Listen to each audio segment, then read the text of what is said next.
United are planning to do an inquiry on the viability of Gonçalo Ramos, the 21-year-old Benfica striker that scored a hat-trick as Portugal humiliated or annihilated Switzerland at the World Cup by 6-1. Then Erik ten Hag has been really using the World Cup to go on and scout and really draw a plan of the players he is going to be looking to refreshen his team with in the January winter transfer window. And lastly, the Mengi injury update. The center forward who played in 2 games, one against Cadiz where we lost 4-2 and the other against Real Betis where United was beaten by 1-0, and he was really taken off the pitch on a stretcher. Welcome to United Matters channel. How are you guys? Rock and David is my name. Don't forget to subscribe to this channel because that is the most important thing of really growing this channel to a very family of 10,000 subscribers before the closure of 2022. Let's begin 2023 with a bang of 10,000 subscribers, and I think we are worth it because we bring you quality production as we are planning to go on and really try to shift into a new studio later. I think around next year, March or February end, we will be really having a much more better studio. Smash the like button. Let's get close to 200 likes on this video as we bring you only latest Manchester United updates being brought to you by Rokani David. Now, we've been told by the Mirror has been so close to Erik ten Hag, and I think they are so close to one of the outlets of Erik ten Hag that they are so much exact. They've been so much on point and accurate as far as Ten Hag is concerned ever since he came in from Netherlands to join the Premier League. Now, the Mirror Football is telling us that Erik ten Hag has been using the World Cup break to plan for the long term at Old Trafford with central midfielder, an area of focus along with the striker and the right back. So, Ten Hag has been using the World Cup to do other things, but most especially one of those was to go on and really draw a long-term plan for Manchester United at Old Trafford. Which players should be kept, which ones should be sold, which one should I bring in? As it stands, it looks like he needs 3 more players. He needs a striker, he needs a right back, he needs a central midfielder, and all the other players we've been linked to, most of the players we've been linked to in the January transfer window or the summer transfer window have been playing in the World Cup, and you know them by name. Now, the first one is Caicedo. Talking about the central midfield area, Caicedo is one of those players that United have been linked to, and Frenkie de Jong. Caicedo played for Ecuador. They managed to win only 1 game and lost 1. They won 1 and drew 2, so they are knocked out of the World Cup, and they played 3 games. Caicedo was so much pivotal in the performance of Ecuador, and he plays for Brighton, a team that beat Erik ten Hag on his first Premier League game at Old Trafford by 2-1, and Caicedo won that midfield and suck out all the oxygen out of that midfielders of United playing into that area. So he knows him very well. He has been scouting him. The other one is Frenkie de Jong, one of those players that he really loves to go on and play for the club. So those 2 midfielders are some of those that he has been really putting an eye to, and he wants them to come to Manchester United. For Frenkie de Jong, it was open. The deal started off in May, I think May 7th, until the closure of the window, where we never got that player arrive at Manchester United. But all in all, we got Casemiro. I believe he's a better version of Frenkie de Jong because he gets you almost everything that Frenkie de Jong gets you and gives you the best that you deserve as a central attack midfielder, a central defensive midfielder, and secondly, linking the midfield to the attack. He does that appropriately. That is Casemiro. Then talk of the striker. Obviously, I think I'll talk about the striker last. Let me talk about the right backs. Almost all the right backs we are being linked to have been playing at the World Cup. Denzel Dumfries, he has been playing there. Frimpong was in the Dutch national team. He never got a second or a minute in the 5 games that the Netherlands played in the World Cup. Then Jovanovic, right back of Croatia, who were knocked out by Messi last I think yesterday. He's also being linked to Manchester United. Which other? I think those are the right backs that we are being linked to, and I think he was weighing in to see who to bring in and who not to bring in. Let's go to the striker. The strikers, all those that are being linked to have been at the World Cup. João Felix, Gonçalo Alves, and Cody Gakpo. Let me speak about João Felix and Gonçalo Alves. João Felix is at Atletico Madrid, falling out with the manager, making a public statement, I want to get out of the club because the style of play at Atletico Madrid doesn't suit my talent, and obviously the lad is light, so he wants to come out and join any club, especially the Premier League. United, Arsenal, Chelsea are really eyeing him.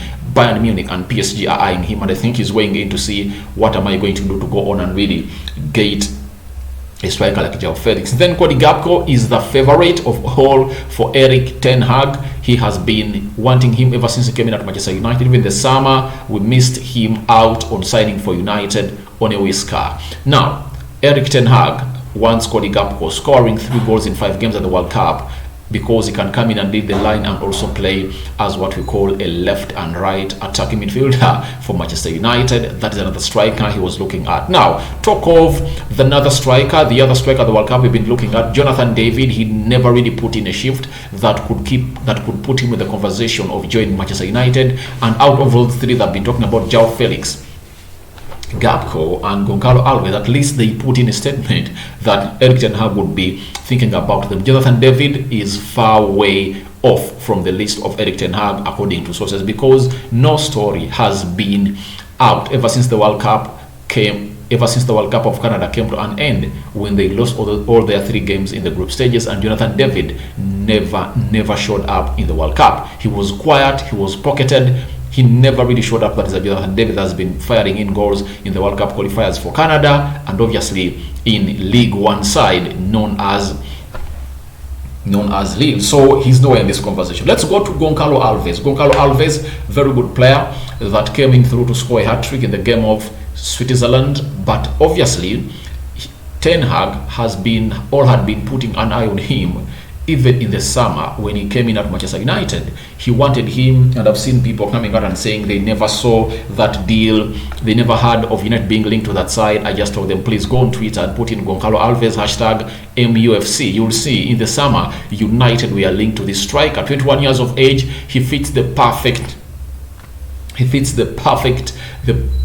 plan or profile of Erik ten Hag, a player that is good at making runs.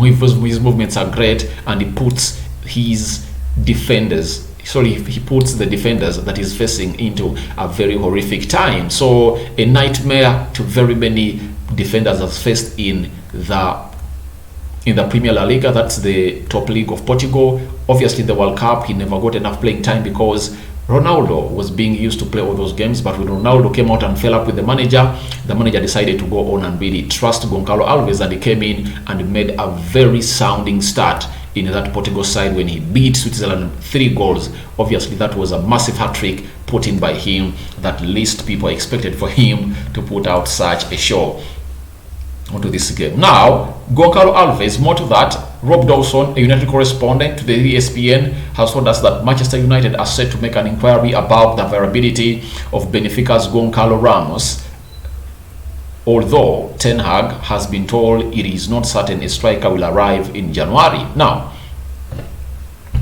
when you look at what is going around at Manchester United, Gonçalo Alves can come in through, but I believe it's Cody Gakpo always. It's going to be Cody Gakpo for Manchester United. I like Gonçalo Alves, but if at all you put 2 of these onto the weighing scale, I will obviously go for Cody Gakpo. I believe Cody Gakpo, you can get him on a cheap, I think £50 million. You can get him, that is like 60 million euros. You can get him, yet Gonçalo Alves is valued at 70 million euros. That is close to 62 million pounds. Something that is so hard to come in and execute in this transfer window. That is the January, and I believe Ten Hag now believes that it's better I get in a centre forward after the departure of Ronaldo than a right back at the club, because for the right back I can fix in some other players, but for the centre forward I'm only having Martial and Rashford, of which Rashford is more considered to be a left attacking forward or a left attacking midfielder. for Erik ten Hag. So he believes in getting in a centre forward, and I believe it's going to be Cody Gakpo. Now, Gonçalo Ramos is among a number of players being followed by Manchester United, including Cody Gakpo, Rafael Leao, and João Felix. Although there remains a view at United that United is not the ideal time to bring in new players. So I believe, however much Rob Dawson is close to the club, United has to sign in players. I don't believe in that. I don't believe in the last statement that although there remains a view that United in January is not the ideal time to bring in new players. How and when? You've lost Ronaldo, yet even in his presence we are less by one striker. We started off a season where we never had a right back. So I believe this is really total shit according to me. And the players he's talking about, Cody Gakpo, yeah, right? João Felix, okay. Rafael Leao cannot come to United in January because he's not a striker. He's not a striker. He plays as a left attacking forward, and we are having plenty of talent in there. Rashford, Alejandro Garnacho, Jadon Sancho, Martial can play that side. Even Anthony Elanga. We are having a vast of players into that. We are spoilt of choice. And I believe he is, when you put in Rafael Leao, he's just surplus to requirement because we are having very many who play that side. If Rafael Leao was a right attack midfielder, I would have said, oh, United is in need of one. But I believe the only positions that Ten Hag would love to strengthen the January transfer window, getting in a centre forward and a right back. And we talk about Cody Gakpo, I believe he's the ideal player that we can bring in January. So, and I don't see it as something hard for the club to bring in this player. Do you know why? You can talk to PSV and tell them, I'm going to give you 40 million euros or 30. Then in the summer I'm going to get you 20. That's it. You can agree a deal like that because between the winter and the summer, how many months apart?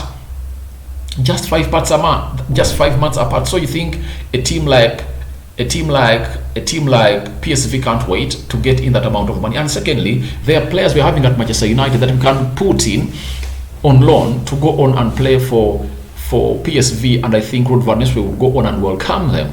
There are players we can send there to help the team really adjust. And for the development of players like Zidane Ikbo, instead of sending him to Michael Carrick, I rather send him to PSV because PSV is a club that knows how to build players, especially in that tiki-taka system is concerned of Erik ten Hag. That's why even Jadon Sancho, for his physical program, developmental physical program, they sent him that side. And they had nowhere to send him else because Ten Hag believes in managers in Netherlands to go on and do the needful to bring up players. And I believe we can crack out a deal. But Gonçalo Alves, 70 million euros, there is no way that is going to go on and cough that amount of money. Otherwise, we are going to see a shock.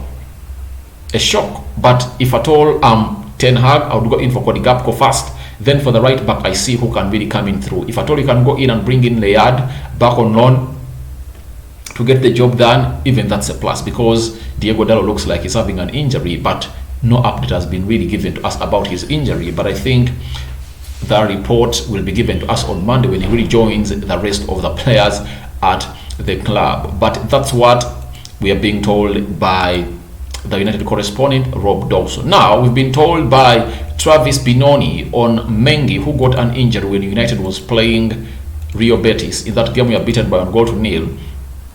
He's telling us that I don't think it's as bad as feared at first, so it's positive. He's had a few injuries before, so he knows what he has to do. He has the mental toughness to deal with it, but it's disappointing for him. At that age, there is no way you should go on and really not get worried for a player getting injuries in and out, because he's getting injury in, injury out. That's what is so much worrying for this player known as Tengi Mengi, talented, young, 20 years of age, and he's injuring himself every time. That is worrying.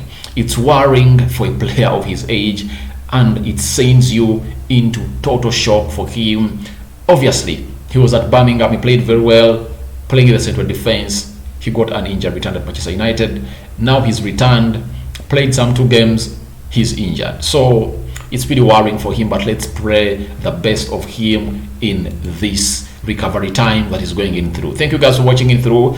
Tell me what you think about Gonçalo Ramos to United inquiry incoming. Obviously, Cody Gakpo in the mix, João Felix in the mix, Rafael Leao. For me, I really 100% kick him out of this conversation. Reason being, there is no way he's linked to a club like Manchester United, because he's obviously not into the mix for taking United further to that position, because we are spoiled for choice with players like Rashford, Sancho, Alejandro Garnacho, Anthony Elanga. So I believe Cody Gakpo is the player to sign in. Thank you guys for watching in through. Tell me what you think about the stories, and I'll be reading your comments and replying to them where necessary. Rokan David is my name. May the Almighty Lord bless you abundantly. I'm out.